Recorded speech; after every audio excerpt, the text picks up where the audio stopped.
Ya, bismillah, assalamualaikum warahmatullahi wabarakatuh. Kembali lagi channel ini nih, bimbingan belajar Ar-Royhan. Nah, di video kali ini kita akan melanjutkan pembahasan kita, yaitu pembahasan KSMMI Matematika Terintegrasi tahun 2022 untuk tingkat provinsinya.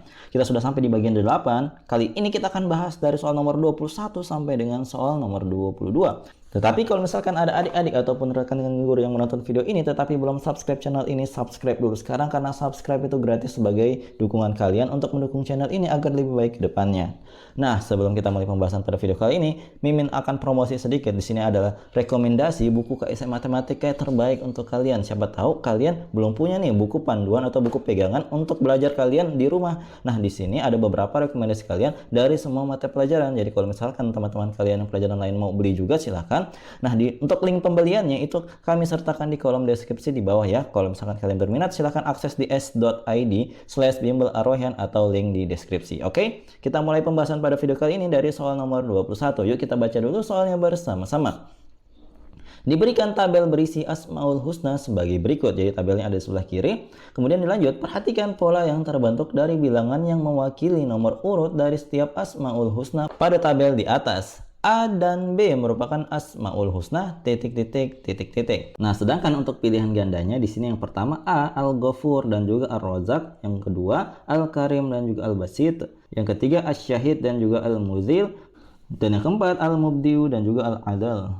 Nah, untuk menyelesaikan soal ini tentunya kalian harus mengetahui urutan-urutan Asmaul Husna yang ada di tabel ini. Nah, kita mulai dari yang pertama. Di sini adalah Asmaul Husna Ar-Rahman. Ar-Rahman ini adalah yang pertama Asmaul Husna. Kemudian Ar-Rahim adalah yang urutan kedua. Kemudian Al-Malik adalah urutan yang ketiga. Lanjut, yang As-Salam di sini ini adalah Asmaul Husna yang kelima. Al-Mutakabbir adalah Asmaul Husna yang ke-10. Kemudian Al-Qahar ini adalah Asmaul Husna yang ke-15. Lanjut, Al-Jabbar ini adalah Asmaul Husna yang ke-9. Kemudian Al-Fatih adalah Asmaul Husna yang ke-18. Dan yang terakhir di sini untuk barisan ketiga adalah Al-Bashir. Al-Bashir di sini adalah Asmaul Husna yang ke-27. Kemudian yang paling bawah di sini ada Al-Jami'. Al-Jami' di sini adalah Asmaul Husna yang ke-87. Nah, kita di sini akan mencari Asmaul Husna apa yang cocok untuk menempati pola pada kotak yang A dan juga kotak yang B. Nah, untuk angka-angka yang sudah kita tulis ini pasti ada pola-polanya. Perhatikan baik-baik. Untuk barisan yang pertama 1, 2, 3 ini adalah yang awal ya. Jadi ini belum ada polanya. Nah, lanjut untuk baris yang kedua, angka 5, 10, dan 15 yang ada di sini tentunya ada hubungannya dengan baris yang pertama. Jadi contoh, untuk mendapat angka 5 di sini tentunya yang di atas itu dikali 5 ya. 1 kali 5 maka terciptalah 5 yang di bawah. Begitu juga yang ini. Ketika ini dikali 5 otomatis dapat 10 yang di bawah. Yang ini juga ketika 3 dikali 5, oh ternyata cocok mendapatkan 15 di baris kedua. Jadi baris kedua ini adalah perkalian 5 dari yang di atasnya gitu ya. Nah, selanjutnya untuk baris ketiga ini polanya apa sih? Nah, ternyata kalau kita amati baik-baik, ketika yang di atas ini dikalikan dengan angka 9, maka terciptalah pola yang ada di baris ketiga. Jadi 1 kali 9 adalah 9. Juga untuk yang kolom yang berikutnya ini juga sama. Ketika 2 dikali 9, oh dapatnya 18, cocok dengan angka ini. Nah, selanjutnya Basir ini kita dapat dari 3 juga dikalikan dengan 9, dapat deh angkanya adalah 27. Tentunya kita akan manfaatkan pola-pola seperti ini untuk mendapatkan Asmaul Husna yang cocok untuk kotak yang A dan juga yang B. Kita analisa dulu. Untuk yang ini ternyata pola-polanya kan berhubungan dengan baris yang pertama. Tentunya kita harus membagi 87 ini. Kita coba bagi 87 ini dengan angka yang ada di atas, yaitu angka 3. Untuk mendapatkan pola-pola yang lain di kotak yang A dan juga kotak yang B. Karena selama ini untuk baris kedua dan baris ketiga perkaliannya itu sama. Yang tadi baris kedua adalah perkalian 5. Sedangkan perkalian 9 itu adalah untuk yang baris yang berikutnya. Tentunya untuk yang paling bawah nanti juga memiliki pola yang sama. Maka kita cari tahu ini dikali berapa sih. Jadi 87 kita bagi dengan 3, maka kita dapat hasilnya adalah 29. Nah, ini bisa kalian cek dengan pembagian bersusun biasa ya. Nah, ternyata di sini adalah dikali 29. Otomatis untuk mendapatkan nilai A itu kita sama saja dengan yang tadi. Berarti 1 kali 29 dapat deh urutan Asmaul Husna yang ke-29. Kemudian untuk yang B juga sama, 2 dikalikan 29, maka kita peroleh Asmaul Husna yang urutan ke-58. Untuk yang 29 ini apa sih? Yang 29 ini ternyata yang ini, Al-Adl. Nah, kemudian untuk yang 58 adalah yang ini, Al-Mubdi'u. Nah, sehingga jawaban yang tepat dari soal ini adalah opsi yang D. Semoga kalian paham ya untuk soal pola-pola seperti ini. Jadi kuncinya sangat mudah, hafalkan Asmaul Husna dengan urutannya dari 1 sampai 99. Itu adalah kuncinya ya. Jadi silakan dihafalkan mulai dari sekarang ya. Oke, kita lanjut ke soal berikutnya. Yuk kita baca dulu soalnya bersama-sama. Diketahui berat perhiasan emas Bu Supti dibanding berat emas Bu Rahma adalah 27 banding 23. Bu Supti dan juga Bu Rahma sepakat untuk menginfakkan sebagian perhiasan emas yang mereka miliki pada salah satu yayasan sosial. Bu Supti berinfak 3 kali lipat dibanding Bu Rahma. Berat perhiasan yang dimiliki dan diinfakkan yang diberikan semuanya berupa bilangan bulat.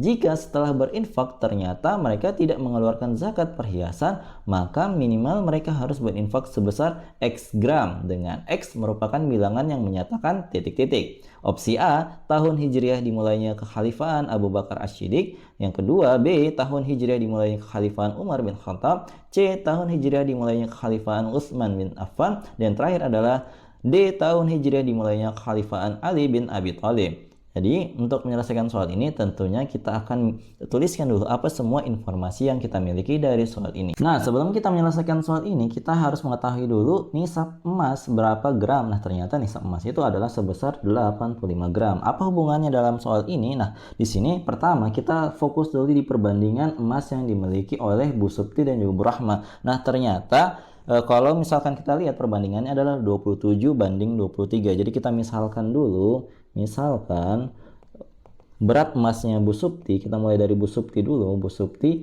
adalah 27 dikalikan sebuah variabel. Nah, kalau misalkan kita anggap dengan huruf X, berarti 27 dikalikan dengan X ya.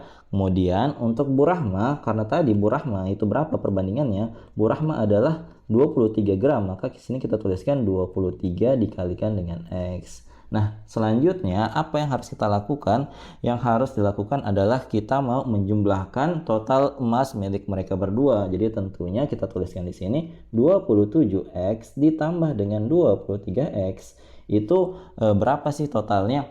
Nah, di sini 27X tambah 23X ini totalnya itu harus lebih dari masing-masingnya itu nisab emas 85 gram. Karena nantinya di soal cerita tadi bahwa setelah mereka berinfak barulah mereka tidak wajib untuk mengeluarkan zakat perhiasan. Maka sebelumnya mereka sampai di batas nisab emasnya masing-masing, sehingga di sini minimal itu 27X tambah 23X itu harus lebih besar dari 85 dikalikan 2. 85 kali 2 itu adalah 170. Nah, selanjutnya ketika kita mau jumlahkan 27X tambah 23X itu hasilnya kan 50 ya, 50X. Nah, untuk mendapatkan nilai X yang ada di soal ini tentunya kita harus memikirkan kelipatan 50 terdekat yang lebih dari 170 agar nantinya bilangan bulat yang diperoleh dari perhitungan yang ada di soal ini gitu. Maka kita pilih deh 50x itu sama dengan 200 karena 200 merupakan kelipatan 50 terdekat setelah 170.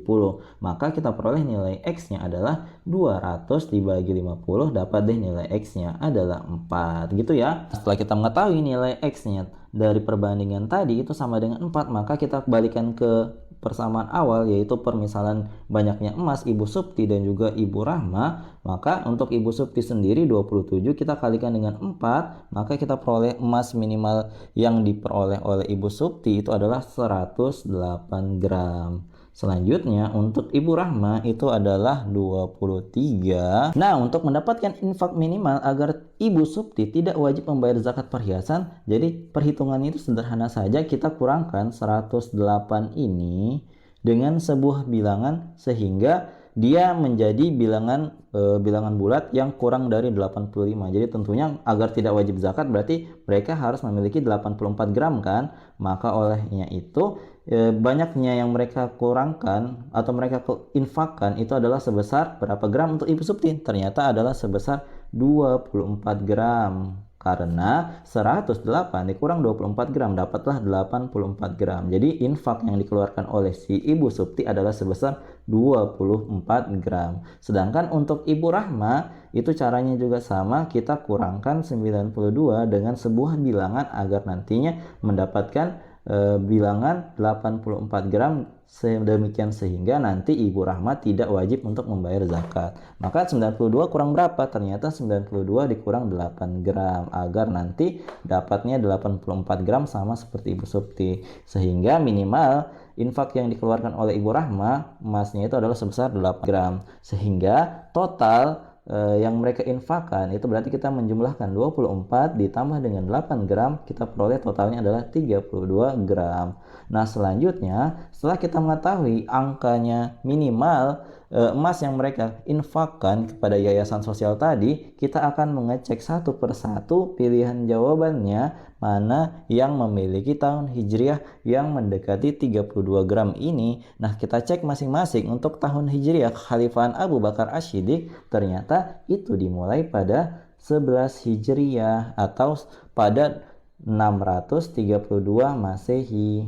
Kemudian untuk Kekhalifahan Umar bin Khattab itu dimulai pada 13 Hijriyah atau pada 634 Masehi. Sedangkan untuk Utsman bin Affan itu dimulai pada 23 Hijriyah, kemudian Masehinya itu 644 Masehi.